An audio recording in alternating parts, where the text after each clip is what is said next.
Okay, hello everybody. Welcome to lesson one of the Conscious Creators Method. I'm really excited that you're here.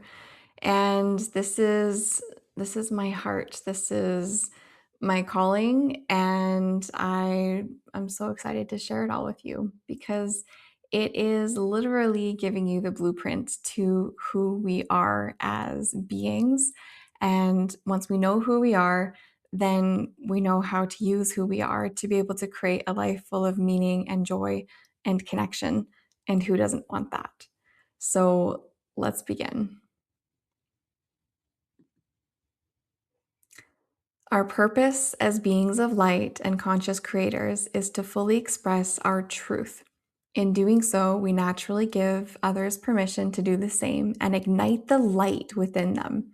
We are all eternally connected, and when one rises, we all do. So, first things first, what are we? Let's get down to the basics first before we can start consciously creating our lives and who we are. We have to understand the basics of what makes us who we are first. So, what am I? I am energy, light, and matter. So, if we go to the smallest little pieces of us, every element that comes together has a certain vibration, gives off a certain frequency, and is actually made of energy. Elements and atoms are 99.9999999% empty space. Like, what does that mean? Isn't that cool? Matter is there, and then all of a sudden it isn't. And that means that everything first, before it is created, before it is into matter, it is first energy. So we know that energy cannot be created or destroyed, but it can be organized and transformed. So first comes energy, and then when energy is organized, it turns into light. And light is energy in motion. So, first you have energy, and energy is the fundamental substance of everything within the universe. And it's the capacity for movement, interaction, and change. And when energy vibrates at a certain frequency, then that's what appears as light. And then the light is carried in discrete units called photons. And photons are a measurable particle of light that can transmit energy and information. So then we go on to matter. That's our bodies, that's everything that is created in this whole entire world. Matter, including us, is energy organized into stable patterns. So at a cellular level, our cells absorb, emit, and respond to this light continuously, using it to communicate, regulate, and maintain order. So when the body is well regulated, we're taking care of it, it's balanced, it's healthy, it's happy, it's coherent. This light-based communication between these photons is more ordered and efficient. It just works so much better. And when the system is stressed out or dysregulated, we're not sleeping enough, we're not taking care of it, we're stressed out, the signal becomes less coherent and the light actually starts to dim that we emit. Isn't that interesting? So, when we see somebody walk into a room and we just feel how happy they are and we say, "Oh my gosh, you're glowing." That is not just a nice compliment, that's actually science. That's our bioelectromagnetic field communicating with theirs. That's our light seeing their light and how much they worked on it. And like I said, the light can start to grow and shine out. And that's what people talk about and say this glow is. And that's what helps us like connect and feel so drawn to a person, like they're magnetizing you. And And that's when things start going super well in your life and you get to be more present and you're happy and you get to share it with others. And then we know on the flip side, we've all either experienced it ourselves or seen somebody who it's like they just don't have that sparkle in their eyes anymore. They just feel like they're all kind of caved in and it's almost like, are you sick? Like, how you doing? You doing okay? That's their energy, their light starting to dim. So, as conscious creators and how this connects, we're learning that the state of our internal energy is directly influenced by what we express, influence, and bring into form. So, our energy, our light influences everything about how we show up in this world and what we end up creating.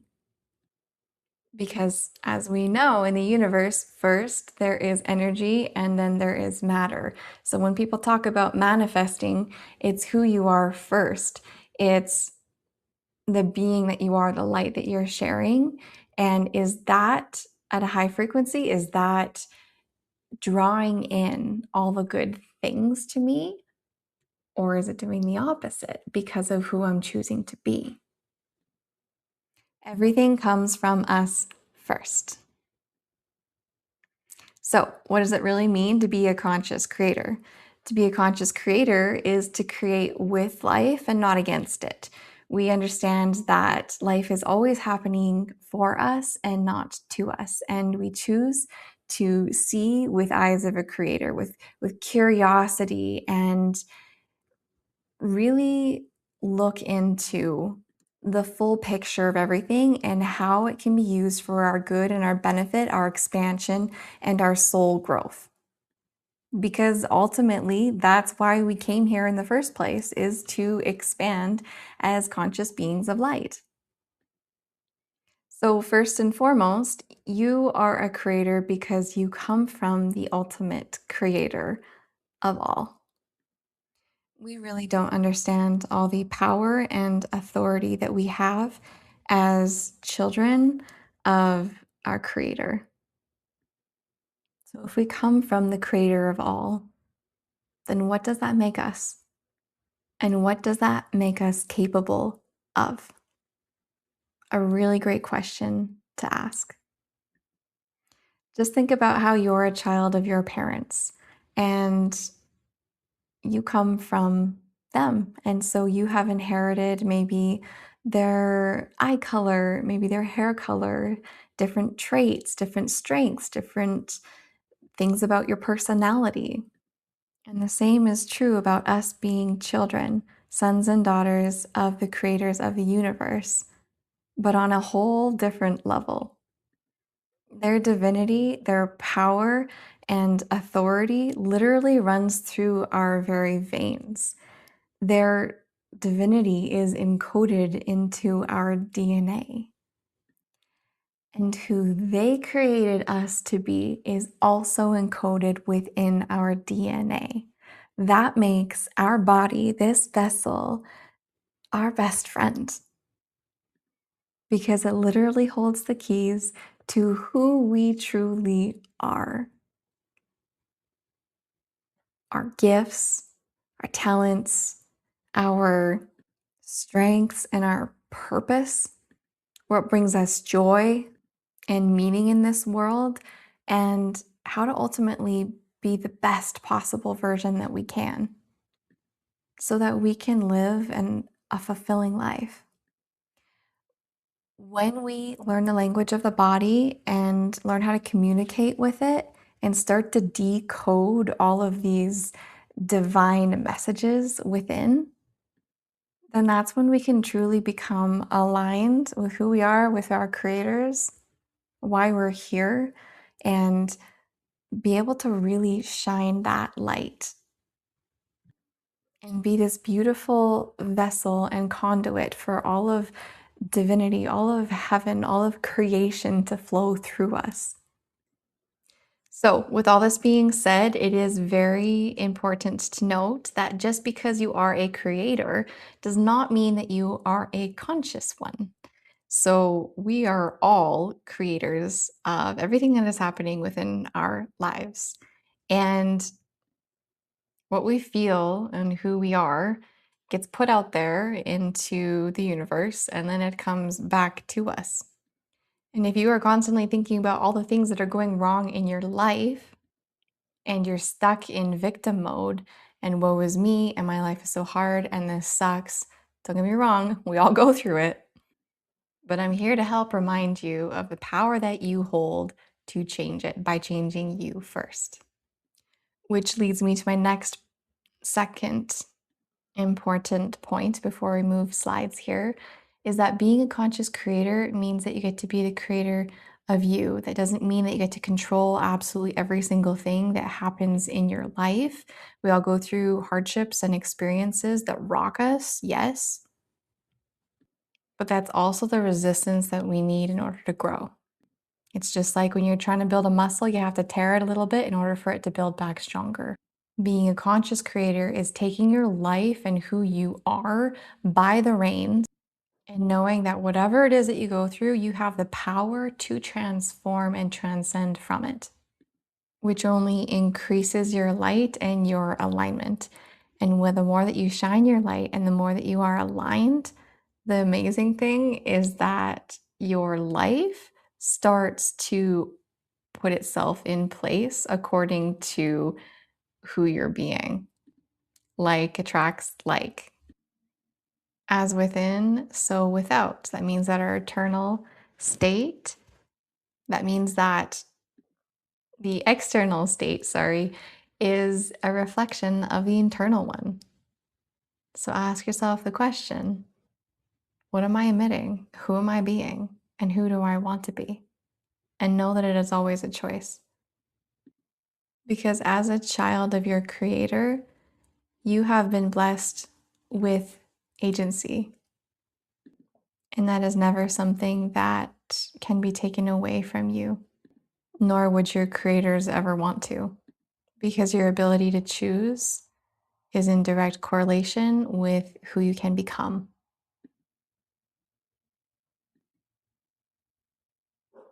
Okay, so I always like to use the metaphor that we are like a radio. There are radio waves all around us, but we just can't see them. And our ability to hear the music that we really want to hear, that's so beautiful that it's our favorite, depends on which radio station we tune ourselves into. The same goes for our connection with our creators and with all of creation. It's also like you're this phone and you're tapping into the Wi-Fi and then the cloud. The cloud is the creator, the all of creation, the ether, all of consciousness, and it can flow down through you. This is where inspiration comes from. This is how we connect and actually are able to hear what it is that our creators are trying to tell us. And then not only do we hear the message, the radio waves that are coming in, but because we are that radio as well, we get to transmit it out so that others can benefit from hearing that beautiful music too. So learning how to listen and how to tune in, how to receive is going to be your superpower as a conscious creator. And in order to tune in, we need to understand the mechanics of our vessel, how it works, how to use it, and how to take care of it. The vessel, how our bodies work, and the connections they need to become whole, open channel for light. So, the vessel, something really important to understand is that you are consciousness using a vessel. You are not your body. You are the soul that inhabits it. And when we learn that our spirit and our body can actually work together, that's when we truly become a clear, open vessel where we are most aligned, healthy, and happy. and ourselves. So, learning to have a relationship with the body, just like your body is your best friend that you're checking in on, and you need to have communication with it in order to understand each other and how to work together. There needs to be mutual love and respect and understanding with each other. Our bodies, our vessel, are like this bridge between the physical and the non physical. And that's why our body has been given these senses. And our ability to be able to tap into these senses, our ability to feel, is in direct correlation with our ability to be able to connect with our creators. It is literally our direct line of communication. But most of us don't know how to communicate with it, don't know that it's that bridge, don't know how to use it, how it was intended to, how it was designed to. So, taking care of our bodies is the most important thing because it is our home. If we don't have it, where are we? As souls, we inhabited this body so that we can go through experiences and feel, so that we can embody the things that we already know, so that we can live and love and cry and have fun and experience ourselves through this incredible vessel. So, keeping it healthy and regulated is of utmost importance. A clear vessel allows intuition to be heard, truth to move through us, creation to flow without burnout. And when the system is dysregulated, we go into survival mode. The mind takes over and creation becomes forceful, or we just can't really create the things that we want to, the life that we want to live. And that's when we give up our power and feel like life is happening to us. And then we get stuck in these patterns of self sabotage, of limiting beliefs, and victim mode where we feel like we have no control. And then that's when those vibes are put out and that we start unconsciously creating the things that we do not desire. So, if it is so important for us to take care of this body, this vessel, then we need to know how. Which brings us to our next slide, the pillars of health. They are all connected and all equally important. What they are is number one, physical, number two, mental, number three, emotional, and number four, spiritual.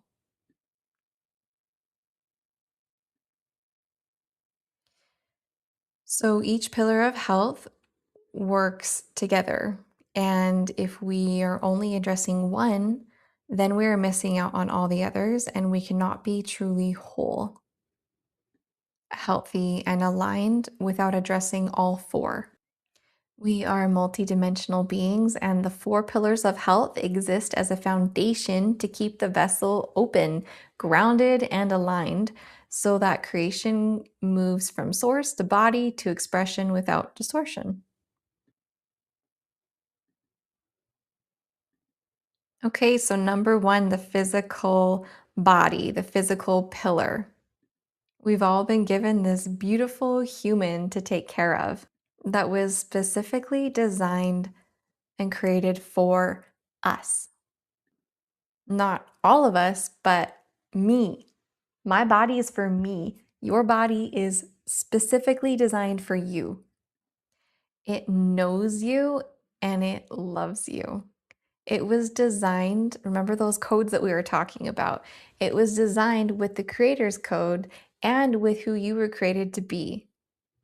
It holds your strengths, your weaknesses, your gifts, your purpose, everything about you, even if you don't consciously remember all of it. It's like it's this book of all of you, past, present, and future. And befriending it will be one of the best decisions you will ever make. So, as we all know, our body needs certain things in order to stay alive. It needs sunlight, and that's how we get our energy and our life force. It needs nourishment like food and water and nutrients. It needs to be regulated. So, All internal systems must have order, like your nervous system, your blood pH, your hormones, all of that, always running in the background. Your heart needs to continue pumping without you having to think about it. And might I add, it does this for you day in and day out. It works so hard and never stops because it loves you and because that's what it was made for. And anytime we may feel like the body is failing us, it's a great idea to ask the question, where did I first fail it? The body's way of communication is through feeling, is through pain, is through joy on the opposite end. But when our bodies are tense, when they are sick, when they are diseased, when they are dysregulated, when they're hurting, that's its way of trying to get our attention that it needs some help. And more times than not, we've put it on the back burner. We haven't been nice to it and haven't been giving it what it needs. But still, even with all of those things, it still pushes through and does absolutely everything that it can to keep you well, to keep you here. Now that is love, and that is devotion. So when I talk about your body being your best friend, it literally is. I don't know anybody who would work that hard for you and who would show you that much love day in and day out. So back to our physical needs. We also need movement. We need strength, mobility, circulation. Our bodies are energy generators. So we receive energy, we create energy, but in order to do that, it needs to move. Life is movement. And in order to move, we need to have strength. Our muscles need to be engaged. The more we move, the more we are able to receive energy and generate it. And the more we feel alive. Safety. We all need safety. We need shelter and we need to be safe from harm. Rest. We need time for healing, integration, and repair.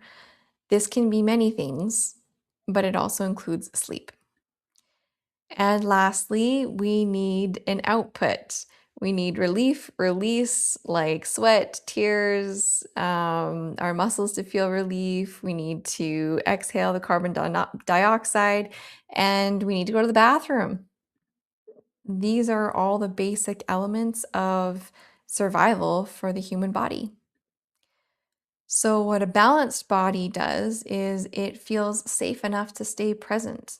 If it knows that it's being well taken care of, then it doesn't have to fight for its life against a saber-toothed tiger, then it can actually connect. It can ponder, it can receive, it can play, it can have joy, it can reproduce, it can heal, and it can create. When the body is balanced, it stops hijacking your awareness with pain and with fatigue. And when we are super tired and not taken care of and malnutritioned, is that a word? Then our bodies are super hyper vigilant and it's always scanning the environment for danger. This is the survival mode. It's the survival sympathetic nervous system, and it's built within our bodies in order to make sure that we stay in this body alive. So it is a good thing. But the problem is, usually our lives are not threatened. It's just stress of everyday life. But then we don't actually get to go back into that rest and digest parasympathetic nervous system where we can be present and we can enjoy life, where our muscles relax and we can actually just be us again. But when we take care of our bodies and our safety, then we do. When our bodies are balanced, we can create from pleasure, we can have that joy. And energy is able to move up and through our system. But when our bodies are unbalanced, we keep our consciousness trapped in survival all the time. And this kind of shuts down our ability to be more conscious and present with our lives, because what's the most important thing? Keeping this body alive. So everything else kind of gets left on the back burner. This is when we become more numb to our emotions, numb to our connections, numb to our internal state, because we're so hyper focused on the physical and staying here in this realm. And the problem with us becoming numb is then we become disconnected from the wisdom within our bodies. Our bodies know what we need, they know how to heal. But if we can't communicate with them, then we don't know how to do those things. Our bodies are crazy intelligent. But when we truly enter the game of life is when we master our bodies, how to take care of them and how to get them out of survival mode so that we can actually truly start living and connecting with the meaning of life.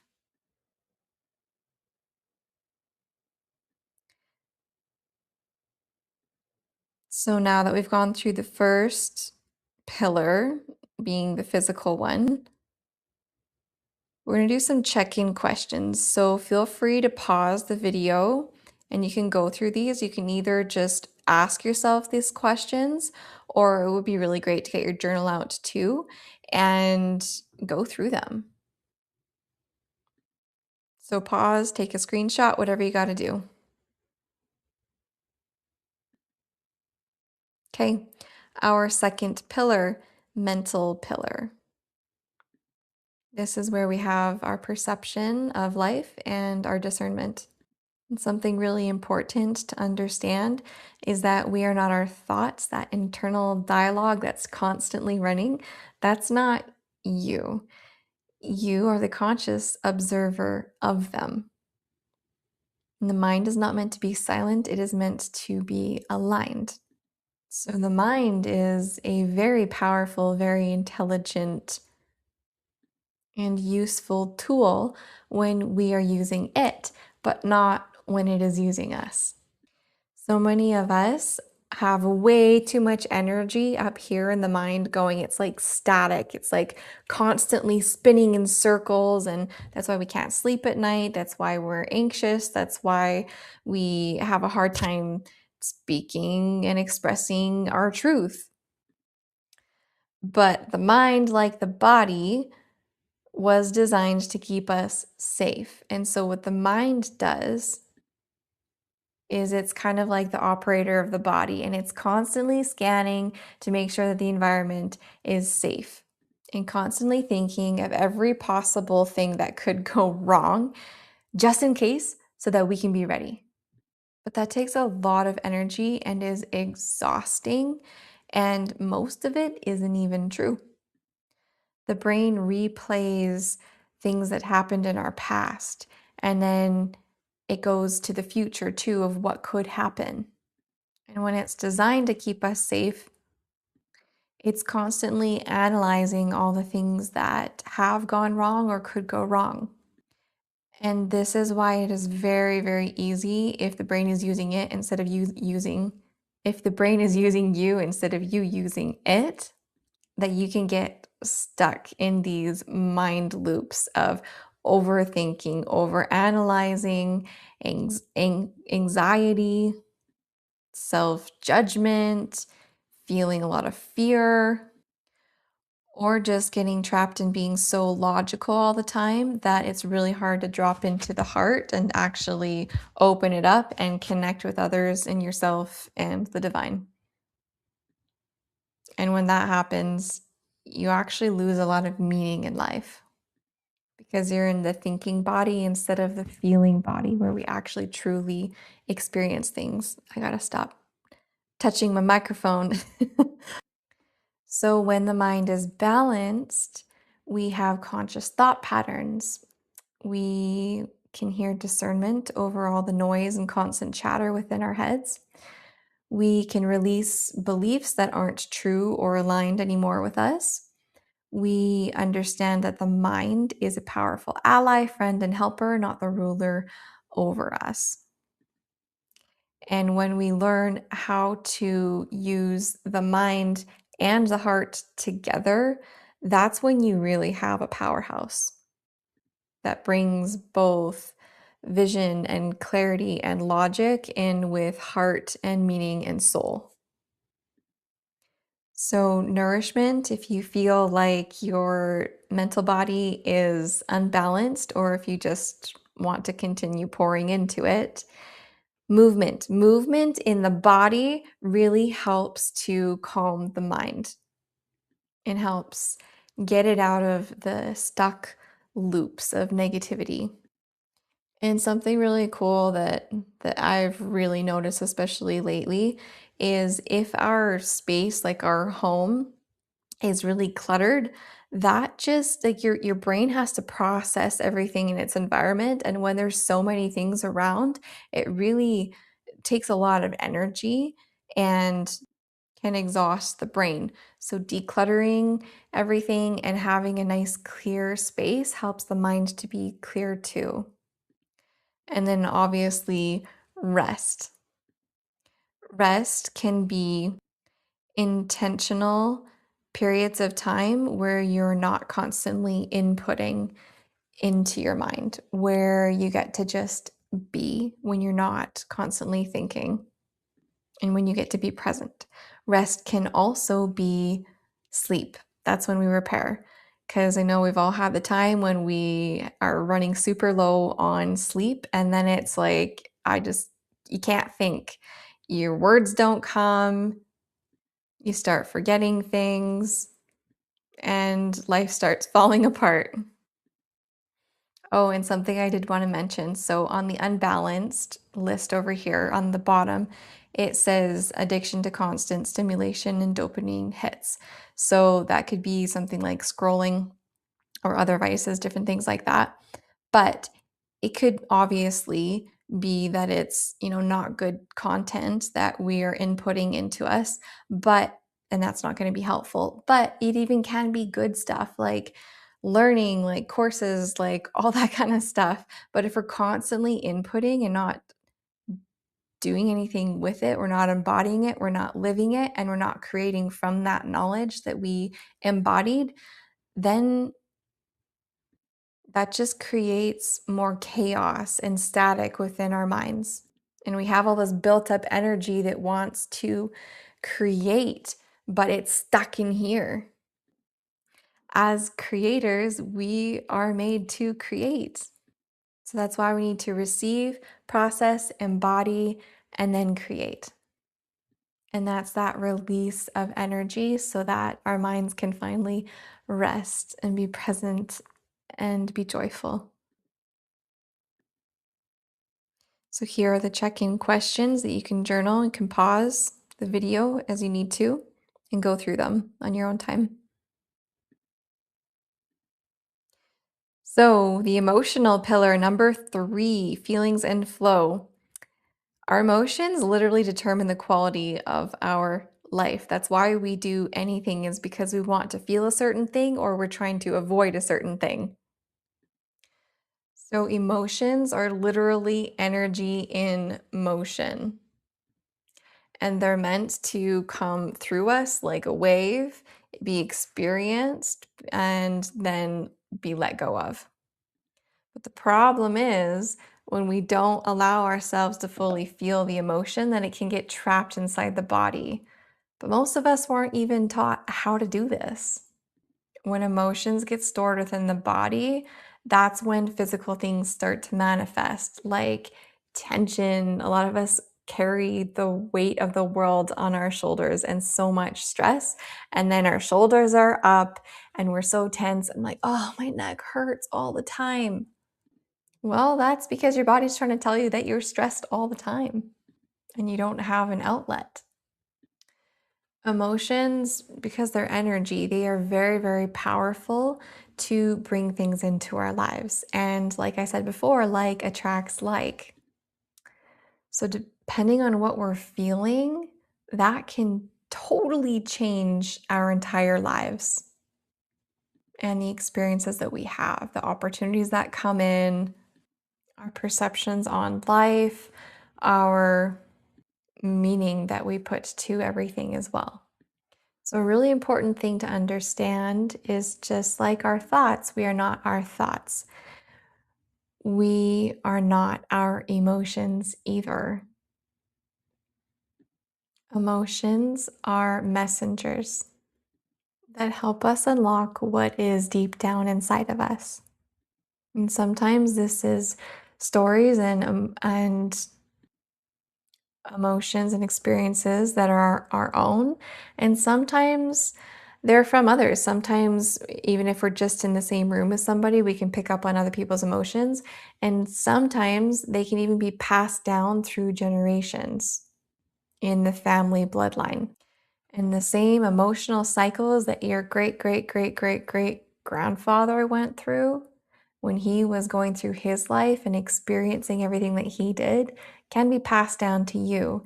And so that's why you can be feeling like super fearful that you're not going to have enough because he grew up where he didn't and he was starving and he never had enough, but you do. And so you're wondering, why do I always feel this way if I literally live an abundant life? That story, that emotional loop has been passed down to you. And as a conscious creator, you get to be conscious of that. You get to recognize it and then choose what to do with it and break those patterns so that you break that chain for your posterity so that they don't have to go through it and they can be free from that. But in order to do that, you have to face it, and that is the hardest thing ever. We build up emotions in our mind, especially the heavy ones and the scary ones, so big that we feel like we would do anything to avoid it. But when we avoid it, then we suppress it. And then life always gives us another chance, another opportunity to have it faced with us again, whether it's another experience or another person that brings up those same things so that we can face it and decide what to do with it. So it never just disappears. And what we don't realize is that when we allow that emotion, just like a wave, to flow through us and we truly lean into it without holding on to all these stories and this judgment about it, and no, I'm not going to cry, and no, I'm not going to totally let myself feel this, and we actually just let go of that control. We breathe our way through it and just allow us to feel whatever comes up. Then we're surprised that it doesn't actually take that long to fully pass through us. And what we've been avoiding sometimes our entire lives is actually gone in however many seconds or minutes if we truly do this work. And then on the other side of that is freedom. It's clarity and it's joy. You're making space because we can only hold so much, right?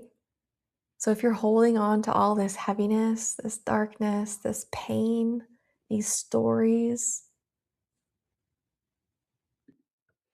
then you don't have much room to receive the good.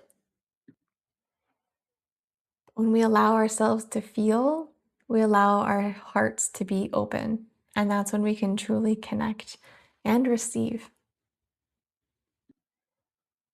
So now we're going to go to our next slide, which is emotional literacy. And I wish I could move my little head here. Hopefully you can still see it.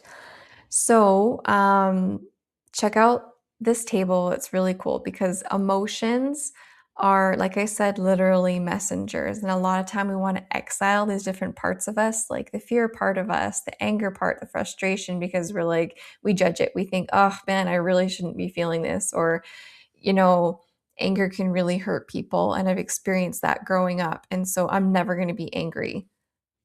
But then we don't ever get to the message underneath of that. So, like, for example, the anger, like I was just talking about, anger itself, no emotion is bad.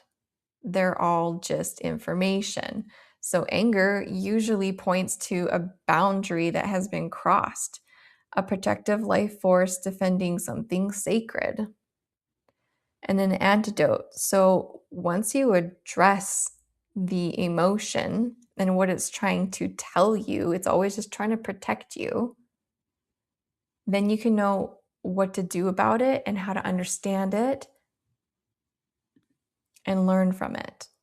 So the antidote to anger is healthy expression, boundaries, movement, truth telling, reclaiming personal power, and liberating the exiled inner child. Because most times, all those different parts of us that we've exiled, all those different emotions are these umbrellas that hold something very deep beneath it. They're like these guardians, these protectors that underneath is actually just a little child, a little you who is waiting to be seen and heard and felt and loved and set free. So take a picture of the screen as your little cheat sheet for later.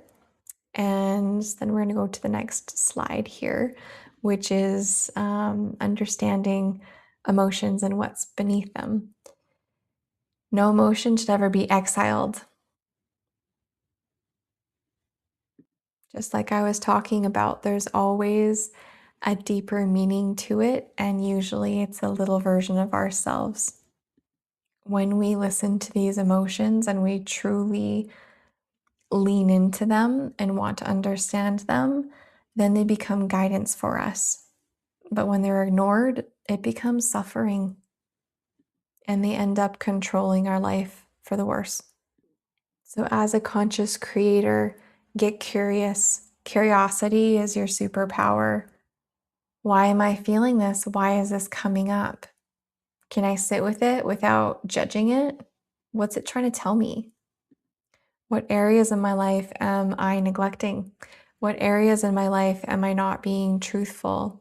Am I not sharing things that need to be shared with my partner, like my needs and desires, or how something hurt me?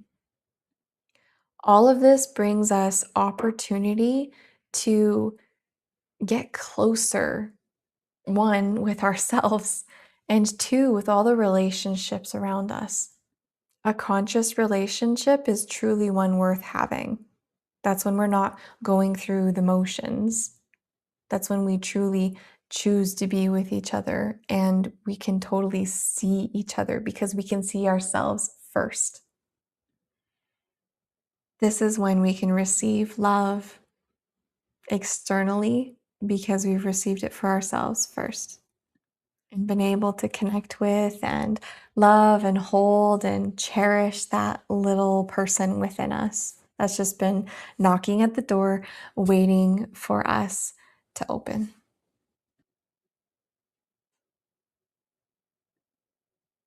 Here are the check-in questions.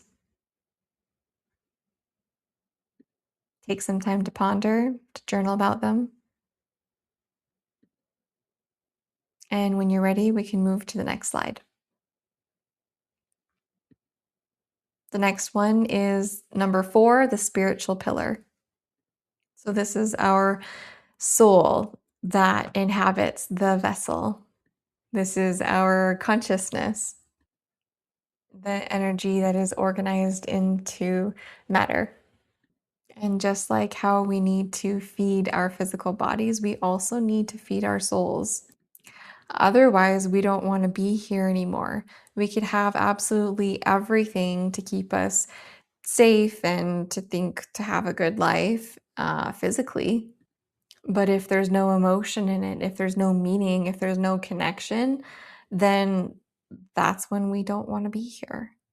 And life feels meaningless and flat, purposeless. It's always good to have more of a eternal perspective, knowing that we are this consciousness, this soul that is having a human experience. And we chose to come here to become more. to become more of who we were designed to be and who we know that we can be. As a soul and a being of light and a conscious creator, a child of the creator, we know that there is always more light, always more fun, more joy, more connection, more love to be experienced. And this is what truly expands us and why we're here in the first place. So if we get way too caught up in just the physical things, then we are totally missing out on the whole purpose of actually being here.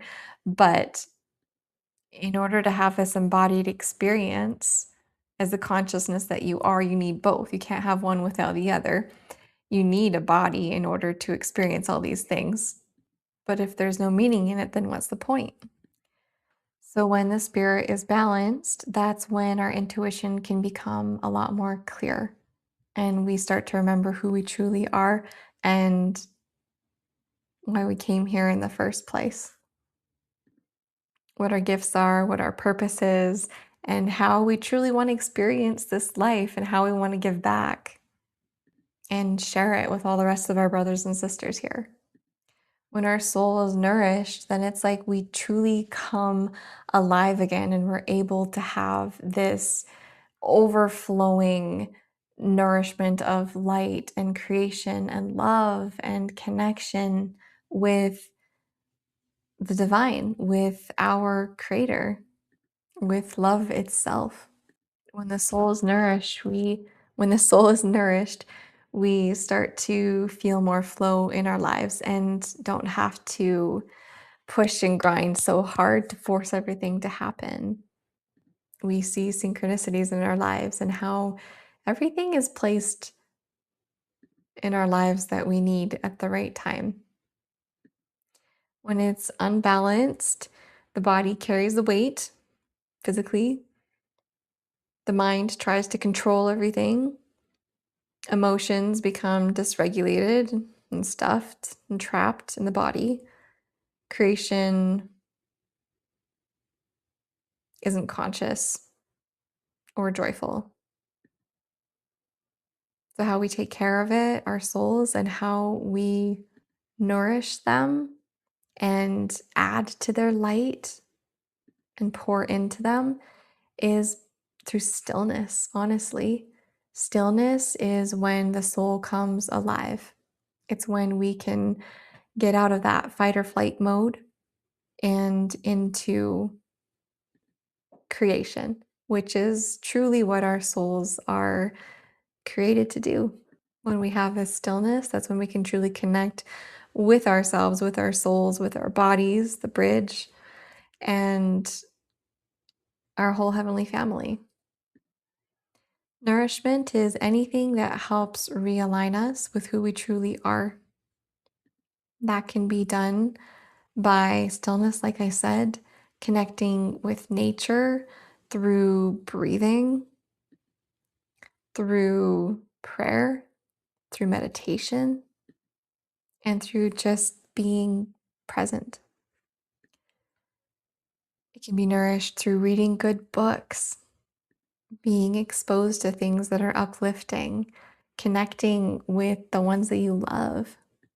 Playing, that's a super huge one. The soul is literally designed to feel and express joy.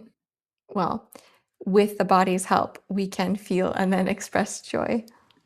And the beautiful thing is then when we start to come out of alignment with our soul and where it wants us to go and who it wants us to be, we'll always have that calling, that inner knowing, that tug, that pull towards, and it just won't sit right with us in our bodies, and we won't feel right if we're not aligned. It is always calling us back home into alignment with who we truly are.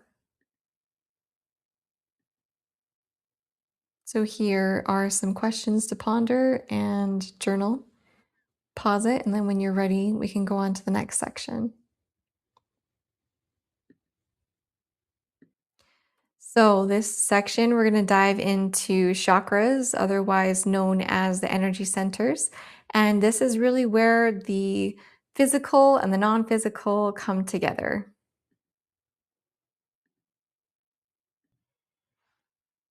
So, chakras are like the circulation system of consciousness. They are the energy processing centers within the body and are meeting points between the physical, emotional, mental, and spiritual bodies. So, what they do is they receive energy from the environment, from experience, and from source, and they process everything through sensation, emotion, and thought. They transmit energy into action, expression, and creation. And then they allow the energy to move up and down the system, filling it, energizing it, and nourishing it. They are like the bridge between the energy consciousness and form, which is matter. So each chakra here, like the little picture, each one it corresponds to like a physical place within the body and different organ systems, a nerve plexus, endocrine glands. They each have emotional themes, psychological development stages, and spiritual lessons to share with us. So they're not separate from the body, they're integrated within, and they are how the body experiences consciousness. And as a conscious creator, we don't just bypass them, we learn to understand them, we study them, we take care of them so that all of the parts within our vessel and our being work in harmony so that it can be this open vessel and channel for the direct line of connection and communication with the divine. And in lesson 2, we're going to learn how to feel and communicate with each center so that we can nourish them. And if there are any blocks, then we can help them um, to be acknowledged, to learn from them, grow from them, and then let anything go that is no longer in alignment with us and serving us. So here we go. So first one is the root chakra, and it has to do with safety and survival. So you can pause this, take a picture of it if you like. I'm going to go through these quite fast. The color that it's associated with is red, and it is all about feeling stability. If you are not feeling grounded and you're so up in your head and thoughts spinning, chances are your root chakra needs some tending to. So, without being rooted, intuition is often replaced with anxiety. When we are grounded and rooted and feel safe and protected and know our place in the world, then that's when we can truly get out of the survival mode and into presence, joy, and creation. A lot of times when we're working with this center, if you didn't feel loved or supported or safe growing up, if you had any sort of trauma, this one definitely can be blocked, or instead of like shining outwards and having the energy go outwards, it's almost like it sucks it in and feels heavy and you feel unsettled.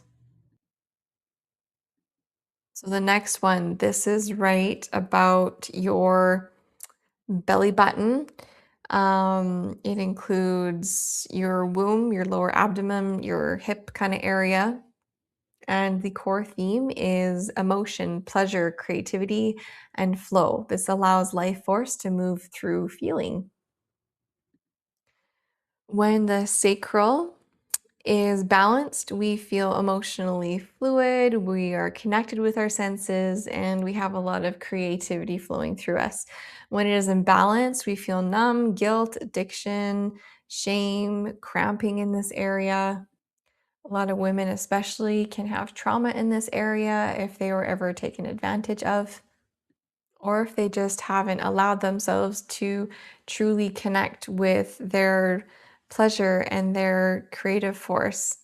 And that doesn't just mean sexually and reproducing, that means your ability to connect with divine and have it flow through you into the physical form, and to truly embody who you are and to be okay with moving in it and feeling it and expressing it and truly enjoying all of it. Next up, we have the solar plexus. This is where the two lower ribs meet. So, kind of in the middle there, like the picture. It's in the upper abdomen. Let's see. So, a balance. This has to do with your identity, your power, and your confidence. When it is balanced, you feel like you have more self trust. You feel more confident in who you are. And when it's imbalanced, you feel the need to constantly outsource and to people please. You could have even rage, self doubt, feeling powerless. Sometimes being restricted here can almost feel like there's a band across your belly that's constricting your ability to take in a deep breath. And this relates with you constricting who you truly are, not fully claiming your power and authority as a child of a creator, of the creator. When your solar plexus is open and healthy, that's when you can truly trust yourself and your God, and that life is happening exactly as it's meant to. The next one is the heart, and the color can either be associated with green or pink. It's in the center of your chest, obviously. And the theme connects us with love, connection, compassion. It integrates the human and the divine. And this is like a bridge in your body from the upper centers with the lower centers. When it's balanced, you feel open and connected. And when it's not, you feel more guarded, or sometimes you just overgive. And I know a lot of us deal with that. And also unresolved grief that we haven't been able to actually feel. The throat chakra. This connects with expression and our truth. The color is blue, and the spiritual role or core theme is bringing inner reality into form. Truth, expression, communication, giving voice to your inner knowing. So lots of times when we're working with this area, sometimes you'll start to cough or you'll start to clear your voice. Maybe you'll even lose your voice. These are all signs and indication that you're holding something here, and it's usually holding back things that need to be expressed. Probably because growing up you learned that it was better to be quiet because it was safer that way, or that you had to change who you actually are to be somebody that everybody else wanted you to be to fit in. But when we abandon our true authentic selves and we don't express our thoughts, our feelings, our needs, our desires, that's when there's a lot of buildup in this area. And it can even a lot of times become manifest physically, like thyroid problems and different things like that, because the energy in there is too stored and it needs to be released.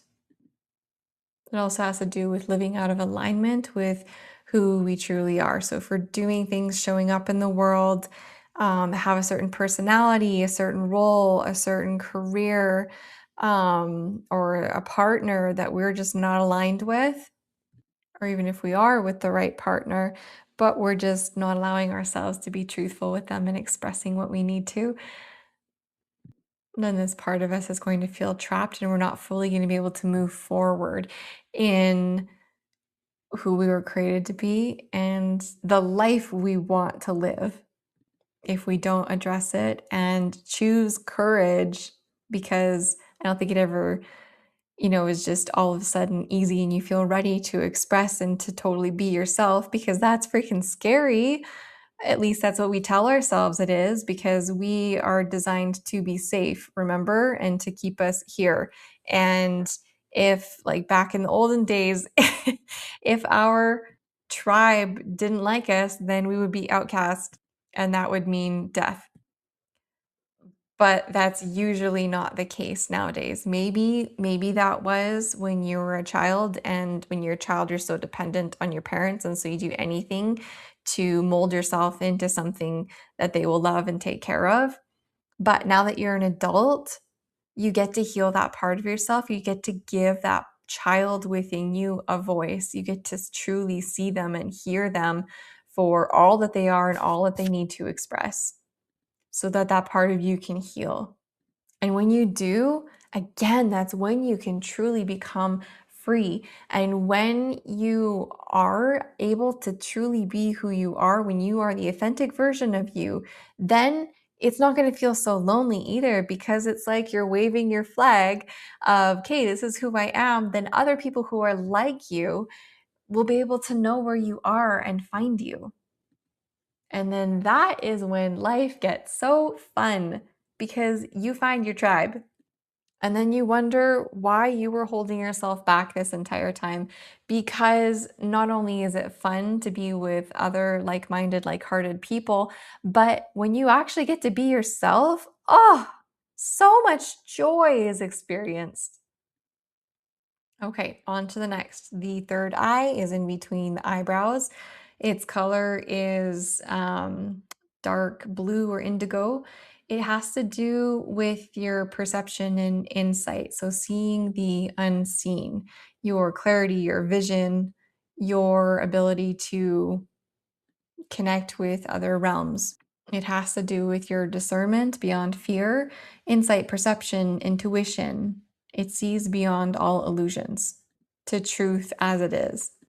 When this center is in balance, that's when we are overthinking too much in our brains.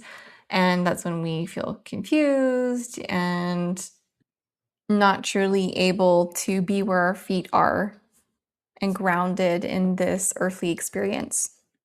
And when we haven't done work with the root chakra, then this is when we can get trapped in that overthinking, because we don't feel safe enough to fully be present in our bodies. So the last one here is the crown that's at the top of your head. And this has to do with your divine connection and ability to be able to receive and to be poured into. There are two colors that are associated with this. One is purple, the other one is white. And the core of this is unity, surrender, divine connection, and communication.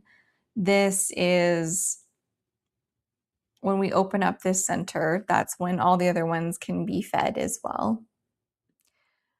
But like with the third eye, we need to be grounded as well, and feel safe and feel like we can put 2 feet on this ground and truly be where we are. Because even if, like, I know a lot of spiritual people, and I've even had this happen before too, where it's like, if you've had a spiritual experience and you've felt that bliss and that pure love and divine relationship, then that is the only place that you want to be. And to come back to this 3D realm and world feels constricting and painful and hard and disconnected. And so we can get caught in constantly just wanting to be in the spiritual realm. But we have to remember that our spirits decided to come into this human body for a reason, for this experience, to embody knowledge and wisdom and to truly experience life and to feel even the hard things. Because when there's polarity, when you know one, you know the other. If you truly know sorrow, then you can truly know love and joy. They are not one without the other. Okay, our next session or section is how the pillars of health and the chakras all work together. So the chakras are the energy centers, the emotions are the signals, and the 4 pillars of health are the conditions that keep all of the energy flowing and the being running. When one area is ignored, the entire system is compensated or compensates. So understanding all these systems is very important so that we understand how to take care of them and that they need energy to be able to flow through them in order to work optimally.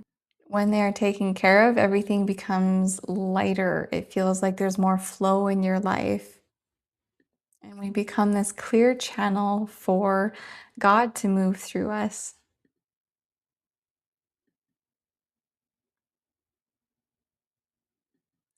So there's this toroidal field, is what it's called, where energy comes down through the midline of our body, through our systems, and then back out around our body.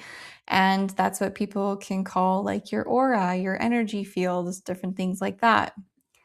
And that is literally the light that your body, your being emits from you that people can feel.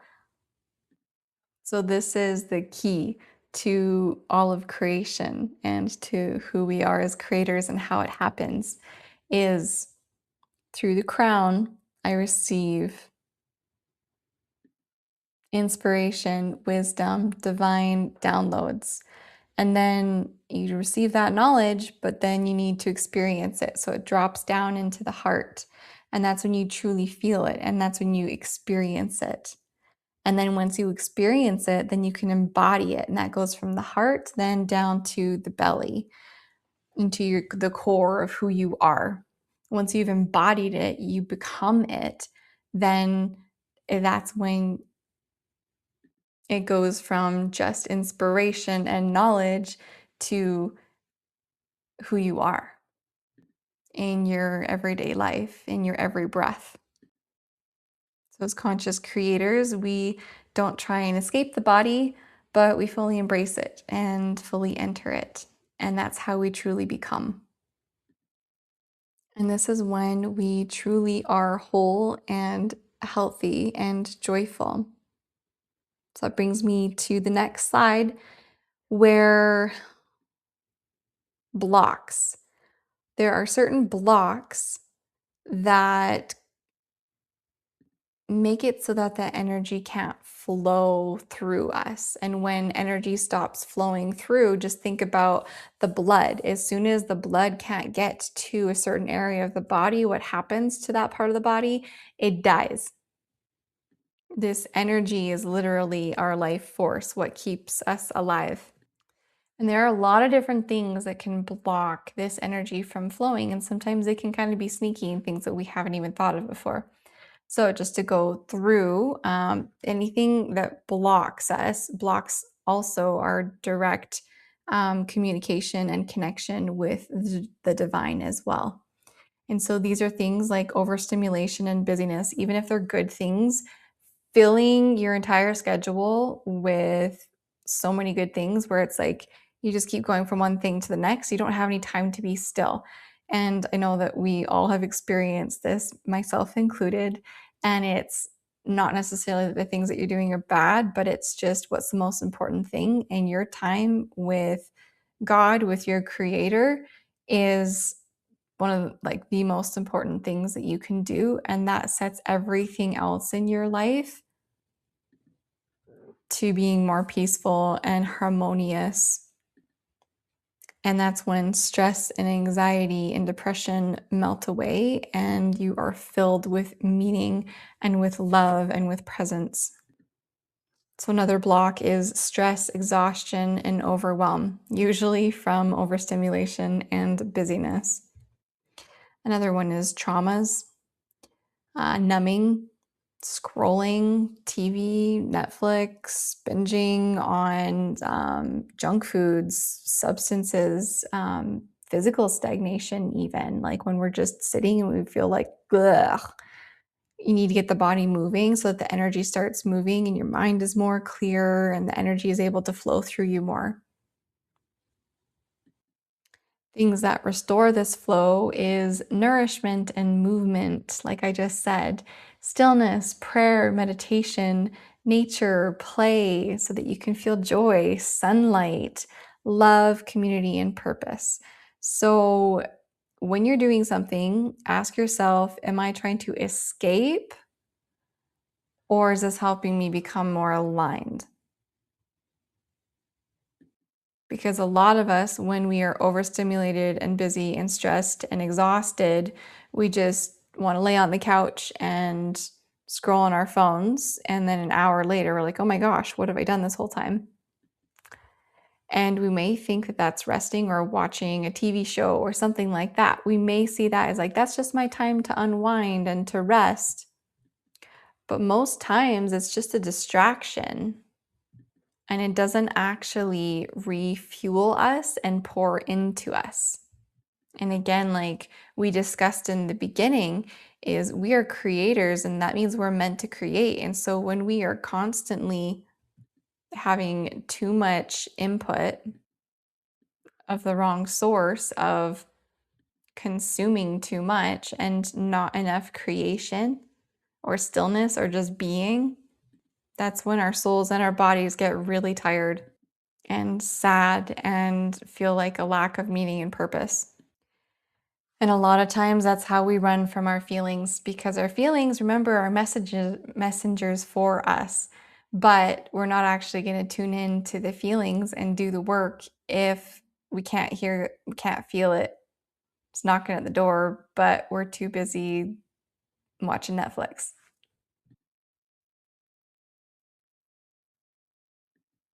So you are your keeper. Be good to your body, be good to your soul, and allow them to work together by being present and listening.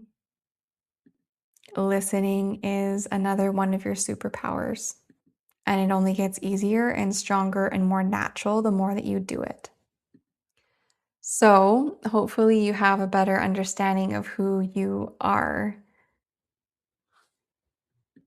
You are a creator. And the things that we learned today is like your playbook, your blueprint. And it's not to try and fix something that is broken, but to remember who you truly are. And I believe that's what healing really is about bringing all of your parts home so that you can be whole, and treating them with love and respect, and realizing that you already are whole because that's how you were created. It was conditioning and traumas and life experiences and hardships that made you put on these masks that were not actually truly who you are. It's like all this mud, all this heaviness, all this weight, all this darkness that's been surrounding you, that a lot of times we tend to take on as the self, but that's not who we are. We are not darkness, we are light. Remember, God created us in His image. We are perfect as we are. We are loved. We are cherished infinitely. And within us is this desire to constantly become more, but loving who we are, but understanding that we can expand and want to. Remember that within our very DNA encodes everything about who we are, not just who we are in this moment, who we think we are, but who we were designed to be, who we were created to be. That light that you are is already within. And when we can tune into the body and we can let the spirit and the body work together, that's when we can unlock all of this wisdom and then consciously choose to be more aligned with that and show up as that in the world. And in order to do that, we need to take care of the body, of being that we are. So a few things to remember before we end. A conscious creator grounds their vision into the body. They feel emotions without being ruled by them or by judging them. They use the mind as a tool, not a dictator. They express truth courageously, and they allow themselves to fully be that truth, that light that they are. And we receive guidance without leaving the body. So if you remember anything from today, remember this: you are light, you are loved, and you have so much more within you than you could even imagine. So much wisdom, so much power and authority because of who made you. You are a child of your creator, of the creator, of all of life itself. We're not alone in this process of becoming. We have our whole entire heavenly family around us, and they want us to ask them for help. And we've been given these beautiful human bodies to help us through this experience of growth and becoming who we were created to be. I believe in you. God believes in you. Now it's time to believe in yourself. So go forth and be you. It's the best thing you can do.